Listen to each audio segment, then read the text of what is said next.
traquer l'argent sale, celui qui s'évade quand tous les Français sont appelés au civisme. Si vous voulez que notre présent anticipe un après différent, donc plus solidaire, rétablissez dès à présent l'ISF, abrogez la flat tax, suspendez tous les cadeaux fiscaux indécents aux plus riches quand vous n'accordez qu'une prime à une partie de ceux qui tiennent aujourd'hui ce pays debout.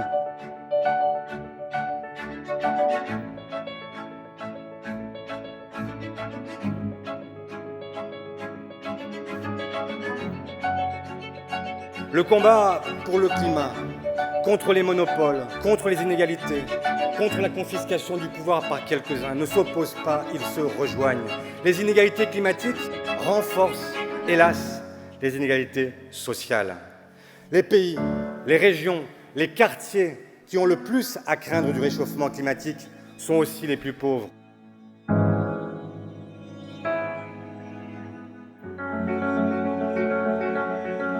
L'enjeu, c'est de sortir du piège croissance-décroissance. L'enjeu, c'est de défendre, au contraire, une alternative qui protège les biens communs inaliénables et qui redéfinisse ce qui a du sens pour la qualité de la vie humaine. Le chemin, il est là.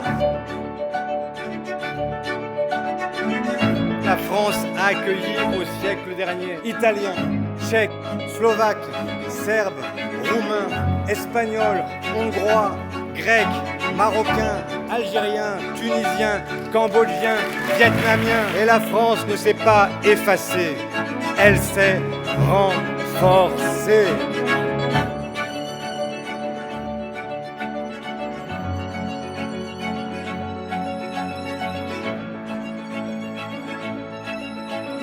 Notre histoire, à l'aube du XXe siècle, est née au Congrès du Globe.